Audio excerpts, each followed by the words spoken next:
জাহাপনার কাছে বার্তা পাঠিয়েছ? বাবা, তুমি কেন এমন করছো?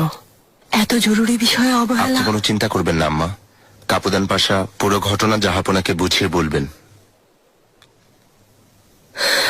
হিজির হায়রেদ্দিন পাশা বলবেন, ঠিক আছে, তবুও তোমার বাবা যেন তোমাকে ভুল না বোঝেন। আম্মা, আপনি এখনো বোঝেননি? বাবার সাথে আমার দূরত্ব অনেক বেড়ে গেছে। তিনি ভুল বুঝেছেন।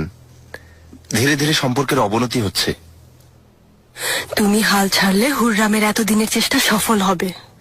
ওর একটাই উদ্দেশ্য, ধীরে ধীরে তোমাকে তোমার বাবার কাছ থেকে দূরে সরানো। কিন্তু কোনো লাভ নেই। জাহাপনার সবচেয়ে প্রিয় সন্তান তুমি। হঠাৎ এক উজ্জ্বল আলো সিংহাসনকে আলোকিত করলো। কাছে গিয়ে একটা বাচ্চাকে দেখলেন। ওটা ছিলাম আমি। হতে পারে সে সন্তান আমি না আম্মা।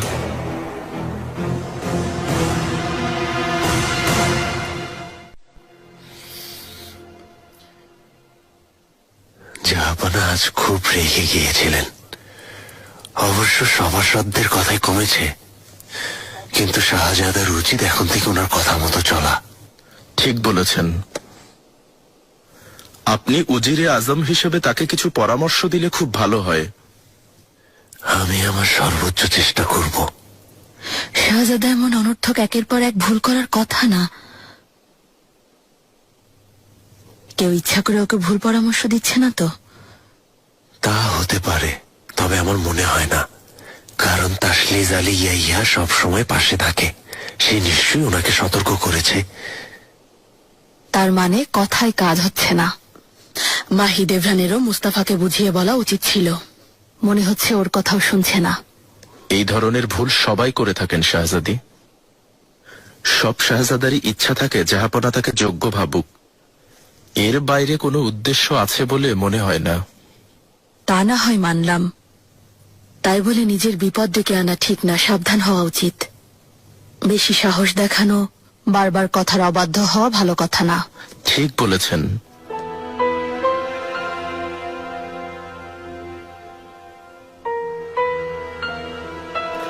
হেতিজা সুলতান কেমন আছেন?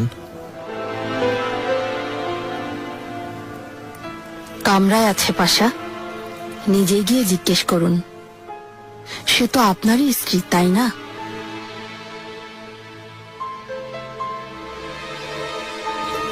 অনুমতি দিন শাহজাদি। পাশা,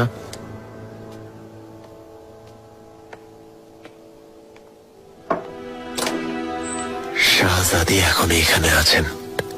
ওনার এই ঘটনা জানার পর জাহাপনা খুবই অসন্তুষ্ট।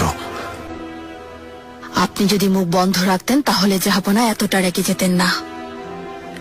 আমার বোনকে লজ্জায় ফেলে দিয়েছেন।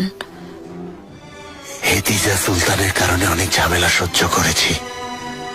নিয়ম কানুন মানতে হয়।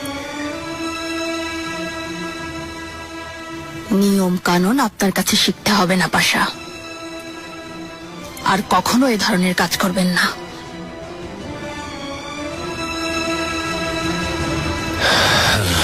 ধৈর্য দিন।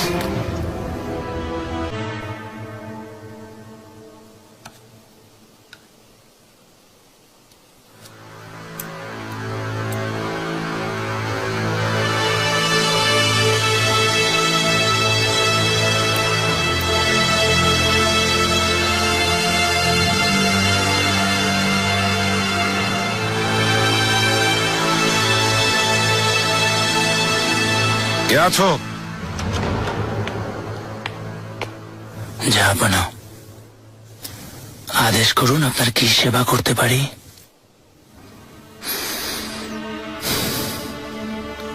এখনই শাহজাদা মুস্তাফার কাছে খবর পাঠাও। 2 সপ্তাহ পর আমি বুরসার শিকার কুটিরে যাব। ওকেও আসতে বলো। যেমন আদেশ জাহাপনা।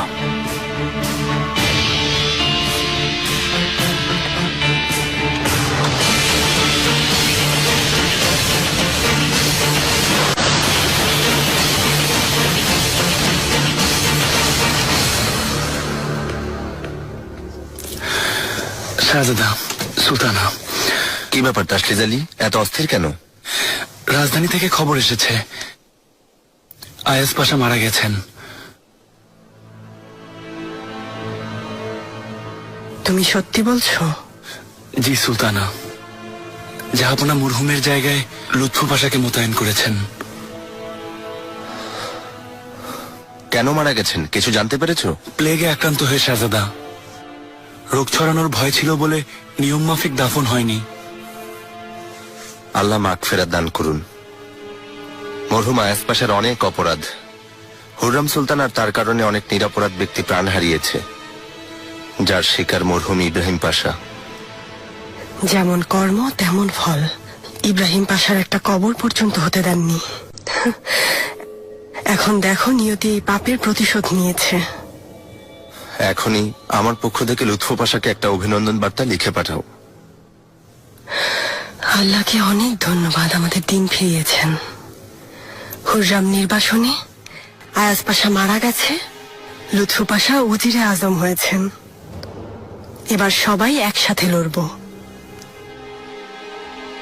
হুররাম সুলতান রাজধানীতে ফিরে এসেছেন, আর আমি যতদূর জানি জাহাপনা নিজেই ওনাকে নিয়ে এসেছেন। হুররাম ফিরে আসবে তা আমি আগেই জানতাম। কাপুদান পাশার কোনো খবর আসেনি? জাহাপনা আমার জন্য নতুন কোনো আদেশ পাঠিয়েছেন? আদেশ মতো জাহাপনা নিজে আপনার সাথে দেখা করতে চান।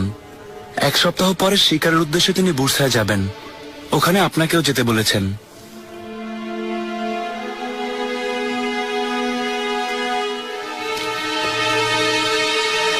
জাহাপনা, হাসেকে সুলতান মসজিদের নির্মাণ কাজ এখন খুব ধীর গতিতে এগোচ্ছে, কারণ কাজ চলাকালীন কিছু জায়গায় ভূমি দেবে গিয়েছিল। আল্লাহ তাআলার অসীম কৃপা, কেউ আহত হয়নি জাহাপনা। প্রধান স্থপতি আলাউদ্দিন আগা যোগ্য না হলে তাকে বরখাস্ত করা হচ্ছে না কেন এবু সুদেফেন্দি? জাহাপনা, ওনার অনেক বয়স হয়েছে, রাজমিস্ত্রিরা ওনার আদেশ মানতে চায় না জাহাপনা। লুৎফু পাশা, মসজিদের কাজটা কোনো দক্ষ স্থপতির হাতে দিয়ে দিন। এবছরের মধ্যেই হুররাম সুলতানের মসজিদের নির্মাণ কাজ শেষ করে ফেলুন। যেমন আদেশ জাহাপনা। আমি আপনাকে একজনের ব্যাপারে পরামর্শ দিতে পারি। আপনি যার কাছে সন্তুষ্ট হয়ে তাকে পুরস্কার দিয়েছিলেন। কি নাম তার? হাসেকি সিনান আগা 10 দিনের সেতু নির্মাণ করে যুদ্ধ জয়ে অসামান্য অবদান রেখেছিল। এজন্য খুশি হয়ে আপনি তাকে পুরস্কৃত করেছিলেন। আয়ার নাসের সিনান, ভালো পরামর্শ পাশা। এখন থেকে হুররাম সুলতানের মসজিদের নির্মাণ কাজ সিনানকে দেওয়া হলো। আশা করি সে নিজেকে প্রমাণ করবে জাহাপনা। আপনি উপযুক্ত মনে করলে তাকে মসজিদ নির্মাণে প্রধান স্থপতি হিসেবে নিয়োগ দেব। নিয়োগ দিয়ে দিন পাশা। আমার আদেশ জানিয়ে দিন, দ্রুত কাজ শেষ করুন। যেমন আদেশ জাহাপনা। কয়েকদিনের জন্য বুরসায় শিকারে যাচ্ছি, তুমিও আমার সাথে যাবে। আমার সৌভাগ্য জাহাপনা। শাহজাদা মুস্তাফার কাছে খবর পাঠিয়েছি, আসতে বলেছি। ওখানেই আমরা সবাই মিলিত হব।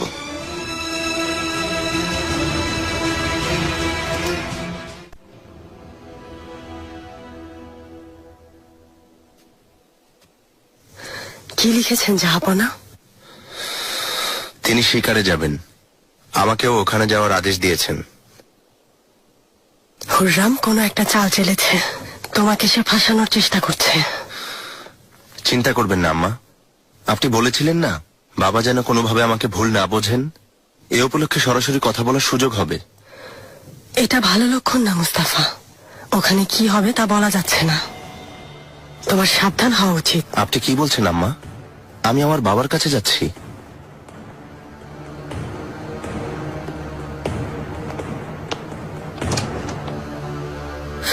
তাসলিজ আলী, এখনই লুৎফু পাশাকে খবর পাঠাও। জাহাপনা যেন একা না আসেন, হয় তিনি আসবেন না হয় হুসরের পাশা। বালি বেকেও জানিয়ে দাও, কোনোভাবেই ওখানে শাহজাদাকে একা ছাড়া যাবে না। সুলতানা, আপনি অস্থির হবেন না, আমি জানিয়ে দিচ্ছি।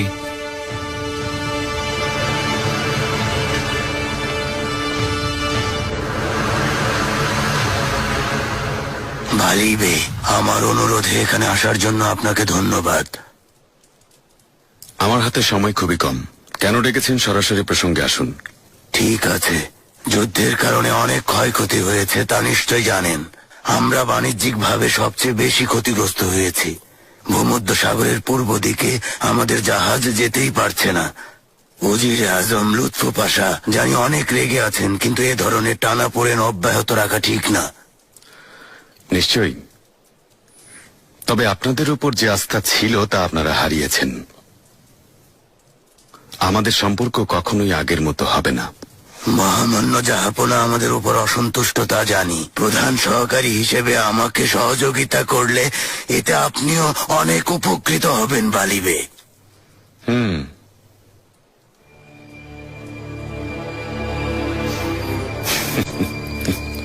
সিনোদ তোমাসো, এ কি দুঃসাহস! আপনি কি আমাকে ঘুষ দিতে চাইছেন? না না, আপনি ভুল বুঝছেন। আমি তো শুধু সমঝোতার জন্য আপনার সাহায্য চাইছি। এই সমঝোতা হলে বাণিজ্যিক সমস্যা দূর হবে, যার ফলে উভয় পক্ষই লাভবান হবে। অটোম্যান রাজনীতি মহান জাহাপনার ব্যক্তিগত সিদ্ধান্তে পরিচালিত হয়। যুদ্ধ হোক হোক সমঝোতা, সবই তার সিদ্ধান্ত। আপনি মহান সুলতানের প্রধান সহকারী, যদি একবার দেখা করার সুযোগ করে দেন। এখন আর তা সম্ভব না।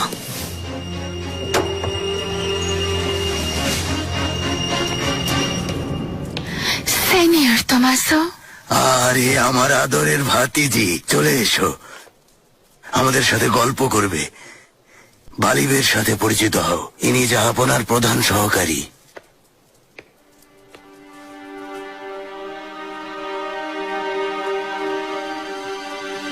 মালকোছলো বালিবে। সিনিয়রা সিলভিয়া। মানে আপনারা একে অপরকে চেনেন? ইতালি অভিযানের সময় আমাদের পরিচয় হয়েছিল। আরে কি কাকতালীয় ব্যাপার! আপনি ইস্তাম্বুলে কবে থেকে সিনিয়রা? সপ্তাহ দুয়েক হলো এসেছি। আমাকে সিনিয়র তমাসো খুব অনুরোধ করলেন, তাই দেখা করতে এসেছি। আমার আদরের সিলভিয়া, আমি ওকে থাকার জন্য অনুরোধ করছি, কিন্তু ও থাকতে চাইছে না। কিছুদিন থাকুন সিনিয়রা। এই ইস্তাম্বুল আমাদের রাজধানী, পৃথিবীর সবচেয়ে সুন্দর শহর। আসলে একা একা ঘুরতে ভালো লাগে না, যদি ঘুরে দেখান তো থাকতে পারি। ভালোই হবে। আমাকে এখন যেতে হবে। আসার জন্য ধন্যবাদ বালিবে। অনুরোধ রইল আমাদের বিষয়টা একটু ভেবে দেখবেন। আচ্ছা, দেখব। সিনিয়রা সিলভিয়া,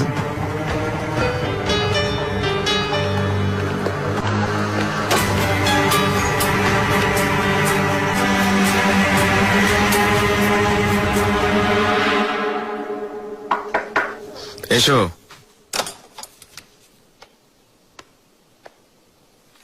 মহামান্য পাশা, রাজধানী থেকে বার্তা এসেছে।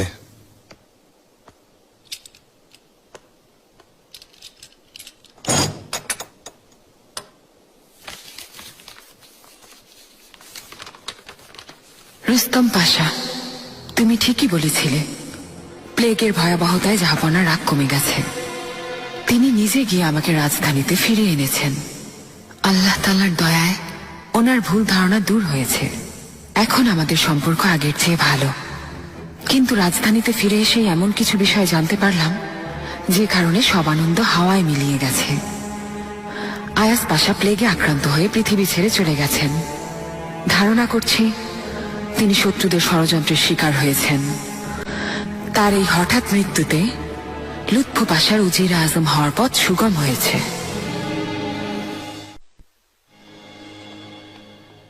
কি ব্যাপার আগা, তুমি এখানে কেন এসেছো? পাশার জন্য রাজধানী থেকে চিঠি এসেছিল, সেটা পৌঁছে দিয়ে এলাম।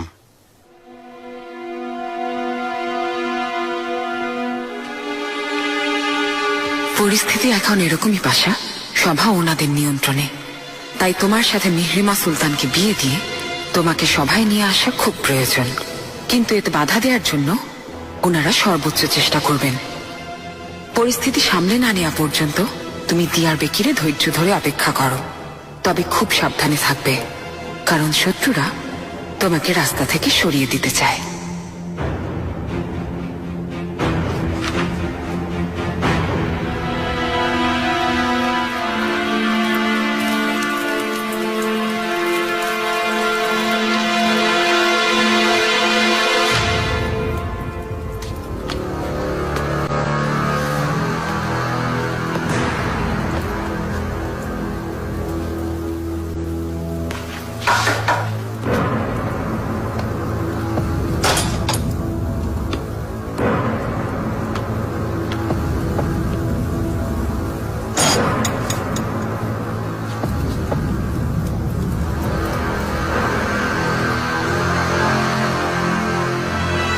খবর পেয়ে গেছেন আগা?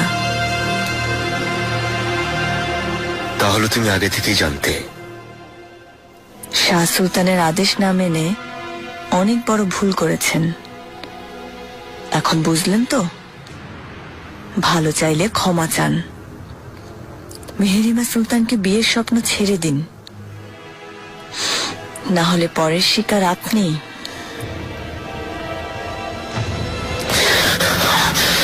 তুমি কি আমাকে হুমকি দিচ্ছ হাতুন? তার মানে শাহ সুলতান আমাকে মারার জন্য তোমাকে এখানে পাঠিয়েছেন? আপনাকে মেরে আমার কোনো লাভ নেই পাশা। আমরা একসাথে এগিয়ে যাব। আপনার ক্ষমতা বাড়লে আমারও ক্ষমতা বাড়বে। নিগার হাতুন, যদি তুমি সময় মতো এখান থেকে সুস্থভাবে ফিরে যেতে চাও, ভদ্রভাবে থাকো।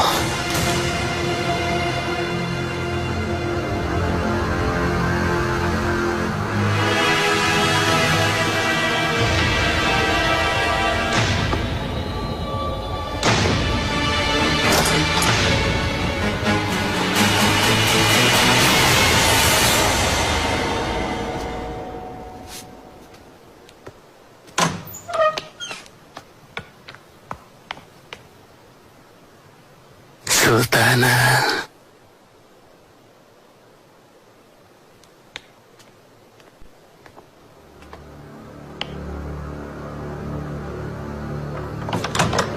সুলতানা, শাহ সুলতানের প্রাসাদের একজন দাসীর সন্ধান পেয়ে গেছি যে আদেশ মতো কাজ করবে।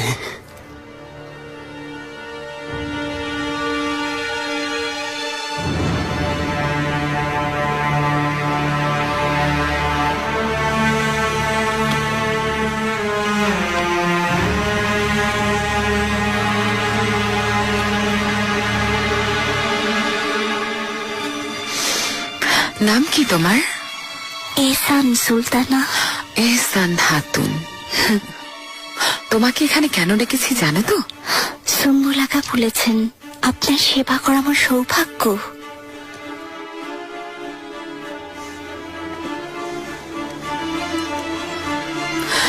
যদি লুৎফু পাশাকে কোনোভাবে তোমার আয়ত্তে নিয়ে আসতে পারো তাহলে তুমি যা যাবে তাই পাবে। সর্বোচ্চ চেষ্টা করব সুলতানা।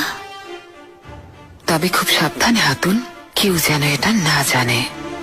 সামান্য ভুল করলে গর্দান যাবে, মনে রেখো।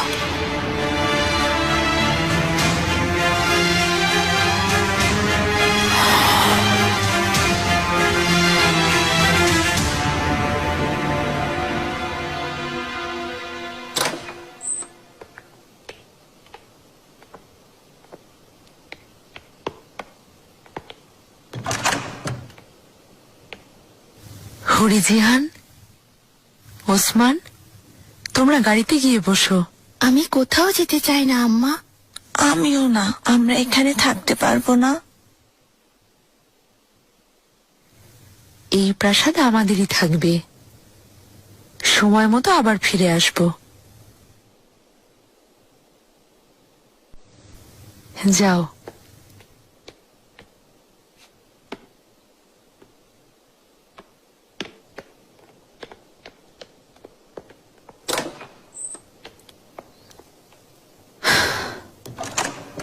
দেখো, সব ঠিক হয়ে যাবে হেতিজা। নতুন প্রাসাদে গেলে শান্তিতে থাকবে। আল্লাহ সাক্ষী, হুররামের মৃত্যু না দেখে আমি শান্তি পাবো না। তবে আপনার ব্যাপারে ও যা বলেছিল তা সত্যি। আমার প্রাসাদকে নিজের প্রাসাদ বানিয়েছেন, আর আমি আশ্রিতার মতো এখানে ওখানে ঘুরে বেড়াচ্ছি। আমাকে দূরে সরানোর জন্য বিয়ে দিয়েছেন, এখন উজিরে আজমের স্ত্রী হয়েছেন। এক সময় যা কিছু আমার ছিল এখন সেসব আপনার। তোমার এই অবস্থার জন্য আমি দায়ী না হেতিজা। ঠিক, এই দুরবস্থার জন্য শুধু জাহাপনা দায়ী। তবু একটা কথা বলতে চাই আপা, লুৎফু পাশা উজিরে আজম হতে পারেন, তবে কখনোই তিনি ইব্রাহিম হবেন না।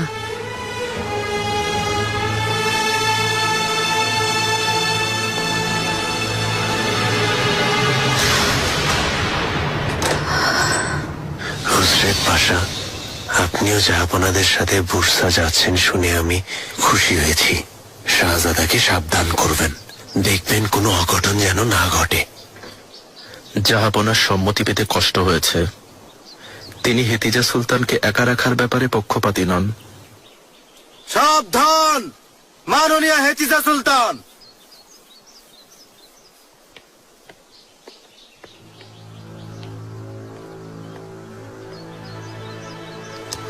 শাহজাদি, মনে হয় আমাদের এবার যাওয়া উচিত। শুভকামনা রইল শাহজাদি।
নয় হাত, তাই না?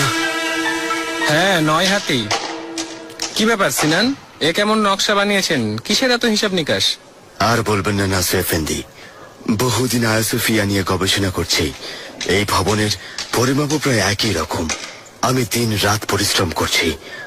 তবে সত্যি বলতে ইসিদোরাস আর অ্যান্থিমিউস বড় মাপের স্থপতি ছিলেন। এটা ঠিক বলেছেন, 1000 বছর আগে দুনিয়ার সবচেয়ে বড় গির্জা বানিয়েছেন, আর এখন হচ্ছে সবচেয়ে বড় মসজিদ। স্প্যানিয়লদের স্থাপত্য শিল্পে অবদান আছে নাসির এফেন্দি, তবে মসজিদ না, গির্জা নির্মাণের কথা বলছি। সান্তা মারিয়া গির্জা, কিন্তু ওটা শেষ করতে 10 বছর লেগেছিল। আপনার উদ্দেশ্য কি সিনান? তার চেয়েও বড় ইমারত বানাতে চাইছেন? আমি কিন্তু কথাটা একবার ভেবেছিলাম। সম্ভব না নাসির এফেন্দি, কঠিন কাজ। আপনি ইমারতের কাজ শুরু করে দিন, পরে দেখা যাবে। আভরাত বাজারে নির্মাণাধীন ইমারতের খবর জানেন? জানবো না, প্রধান স্থপতিকে বহু আগে নকশা বানিয়ে দিয়েছিলাম। কাজ এখনো শেষ হয়নি কেন? ওনাদের কোনো দোষ নেই নাসির এফেন্দি, আমার বানানো নকশা আমি ছাড়া আর কে বুঝবে? অনেক সময় আমিও বুঝি না। আসলে ওই মসজিদে অনেকগুলো পিলারের হিসাব আছে, তাই। আরে থামুন, আমাকে কি বোঝাবেন? এখন তো ওই ইমারতের দায়িত্ব আপনার, আপনিই বানাবেন। উপহাস করছেন নাসির এফেন্দি, আমার সে ভাগ্য কোথায়? কে আমাকে এই দায়িত্ব দেবে? মহামান্য সুলতান সুলেইমান খান।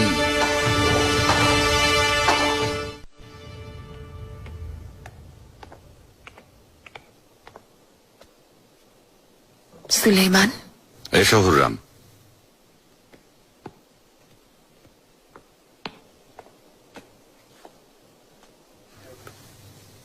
তোমাকে ডেকেছি ইমারতের ব্যাপারে কিছু কথা জানাতে চাই।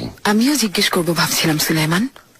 এত খরচ হয়েছে, কিন্তু এতদিনেও তো কাজের কোন রকম অগ্রগতি দেখতে পাচ্ছি না সুলেইমান। প্রধান স্থপতিকে অপসারণ করে তার জায়গায় কারিগর আয়ের নাসির সিনানকে ওই ইমারত নির্মাণের দায়িত্ব দিয়েছে। আপনি যা ভালো মনে করেন, কিন্তু একজন কারিগর এত বড় কাজ শেষ করতে পারবে? তুমি চিন্তা করো না, প্রুত নদীর ওপর সেতু নির্মাণ করে সে তার দক্ষতা প্রমাণ করেছে। কাজে যেমন পারদর্শী তেমনি বুদ্ধিমান। আচ্ছা,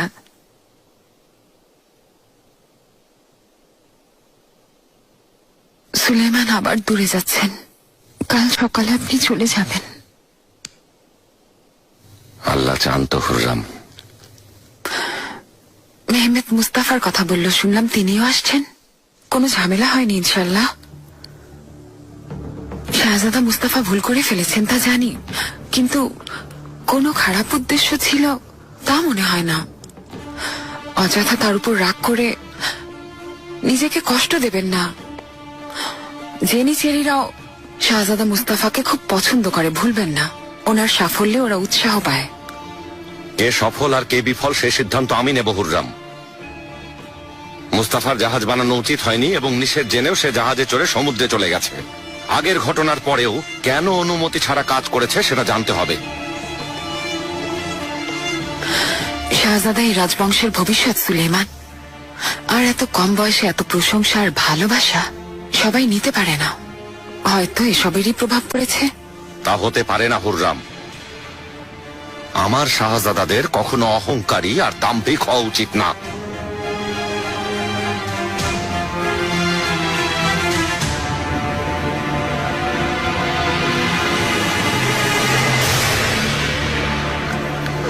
বাহ বাহ, আপনি এত গুণী মানুষ তা তো জানতাম না।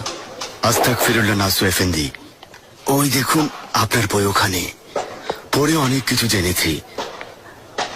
আচ্ছা, আফরাদ বাজারে কখন যেতে হবে? প্রধান স্থপতির সাথে কথা বলা দরকার। আর মালপত্র সব তো এখানে, নেব কিভাবে? সেসব নিজেই ভাবুন সিনানাগা, আপনিই তো প্রধান স্থপতি। জাহাপনার প্রতিদিন খোঁজ নিচ্ছেন, দ্রুত শেষ করতে হবে। নাসু এফেন্দি, আপনি বোধহয় ভুল করছেন। আমাকে প্রধান স্থপতি বললেন, ভুল করে বলেননি তো? লুৎফু পাশা সুপারিশ করেছিলেন, জাহাপনাও এতে সম্মতি দিয়েছেন। তার আদেশ অনুযায়ী প্রধান স্থপতি হয়েছেন। অনেক অনেক অভিনন্দন।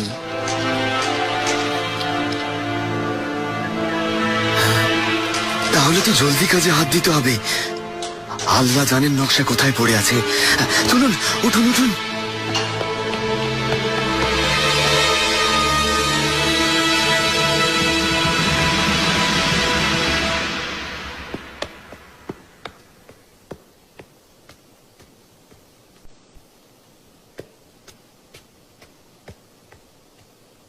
আমি কোথায় থাকবো আম্মা?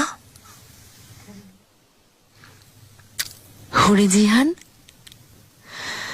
আমার মেয়ে আমার পাশের কামরায় থাকবে, ওসমান থাকবে তার সামনেরটায়। ওসমান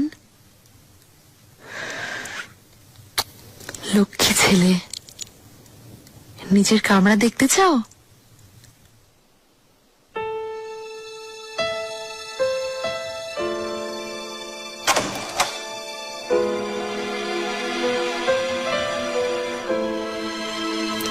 শাহজাদি,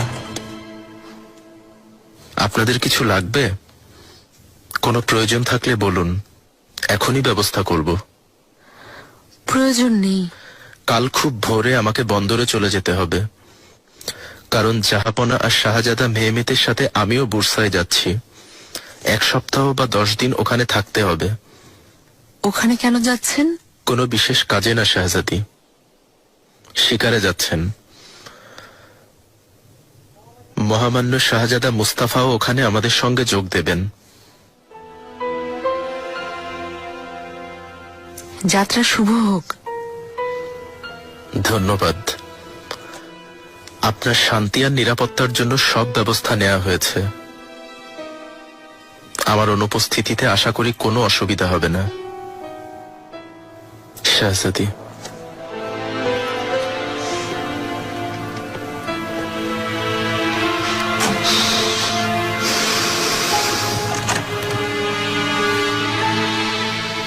বাচ্চারা আজ রাতে এখানে থাকবে।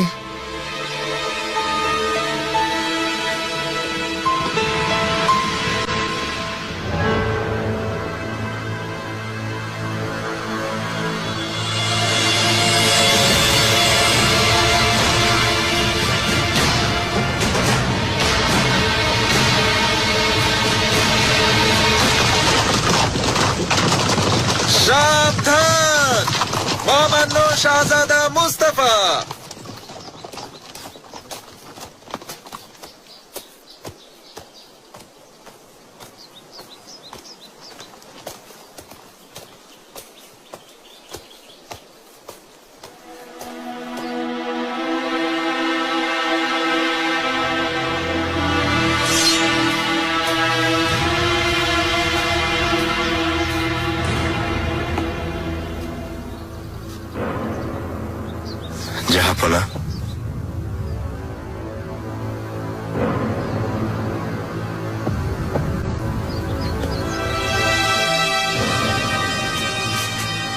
এই তো চলে এসেছো,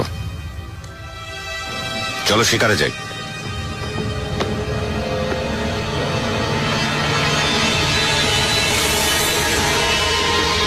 সুস্বাগতম ভাই। শিকারে কখনো তাড়াহুড়ো করবে না মেহমেদ। দূর থেকে ধৈর্য ধরে লক্ষ্য করবে আর অপেক্ষা করবে, তারপর ধীরে ধীরে সামনে এগিয়ে যাবে। শিকারী প্রাণীর মতো নীরব থাকবে, নিঃশ্বাসের শব্দও যেন না হয়। হাতিয়ার বের করে কোনো ইঙ্গিত দেবে না, উদ্দেশ্য বুঝতে দেবে না, কাছে চলে আসবে। তারপর তুমি তোমার নির্দিষ্ট লক্ষ্যে নিশানা করে সাথে সাথে ওই শিকারের বুকে তীর ছুড়ে দেবে।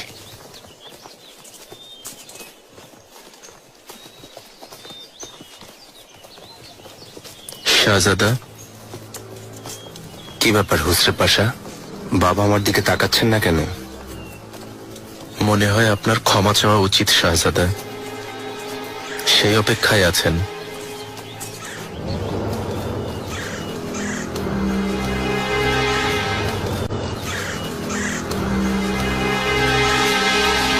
জাহাপনা এভাবে ডেকে পাঠানো কোনো ভালো লক্ষণ না। আল্লাহ জানেন জাহাপনার কাছে আমার ছেলের বিরুদ্ধে সে কত কিছু বলেছে, কতবার নিষেধ করেছিলাম। এসব ভেবে কষ্ট পাবেন না সুলতানা, শাহজাদা সুস্থভাবে ফিরে আসবেন ইনশাল্লাহ। ইনশাল্লাহ ফিদান, ইনশাল্লাহ। হে আল্লাহ, তুমি রক্ষা করো।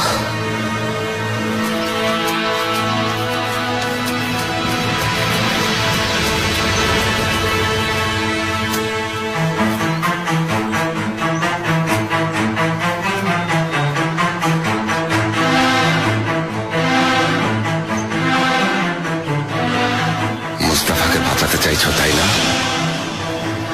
এ আমার কর্তব্য। সন্তানকে পিতার হাত থেকে বাঁচাবে ইব্রাহিম।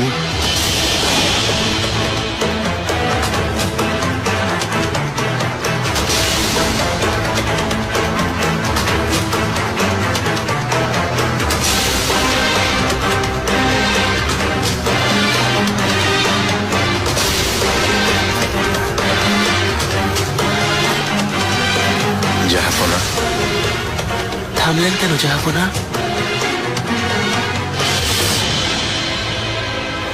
একসময় মরহুম বাবা সুলতান সেলিম খানের সাথে এখানে আসতাম। মনে আছে আমরা ওই দিকটায় তাঁবু টানাতাম। আল্লাহ বেহেস্তবাসী করুন। আমিন। তিনি শিকার খুব পছন্দ করতেন। করতেন, কিন্তু সেবার আমরা শিকার করতে আসিনি এখানে, এসেছিলাম অন্য একটা কাজে। মরহুম চাচাজান সাজদা করকুতের ব্যাপারে আলোচনা করতে। চাচাজান মরহুম শাহজাদা করকুত তার দাদা সুলতান মেহমেদ খানের মৃত্যুর পর মরহুম দাদা সুলতান বেয়াজিদ খানের অনুপস্থিতিতে সিংহাসনের দায়িত্ব পান, আর তারপরে অহংকারী হয়ে ওঠেন।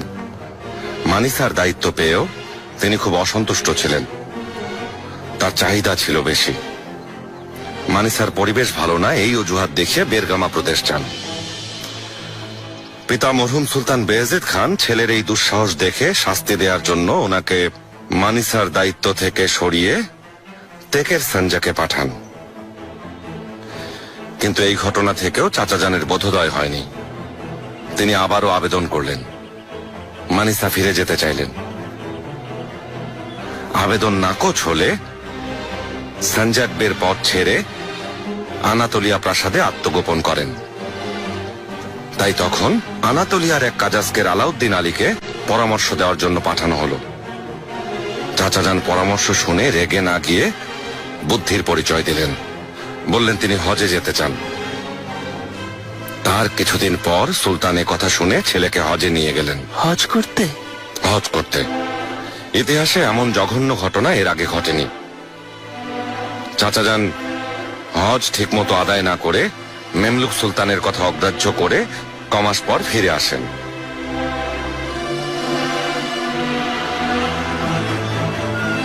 মরহুম চাচাজান করকুত তোমার মতো ছিলেন মুস্তাফা। সমুদ্র খুব ভালোবাসতেন, দস্যুদের হাত থেকে বন্দী মুসলমানদের বাঁচাতেন, নৌযোদ্ধাদের সাহায্য করতেন, জাহাজ তৈরি করতেন। পরে ওই জাহাজগুলো যুদ্ধের জন্য সমুদ্রে পাঠিয়ে দিতেন।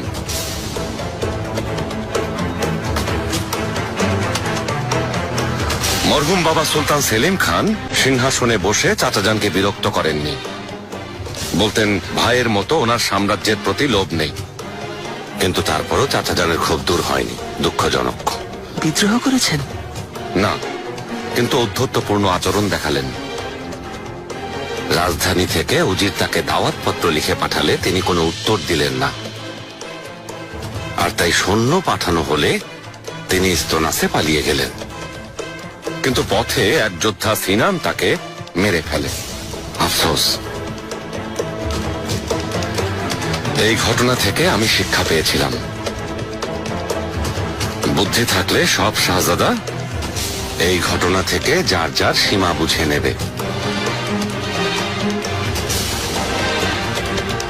এসো মেহমেদ, দেখা যাক শিকারে তুমি কতটা পারদর্শী।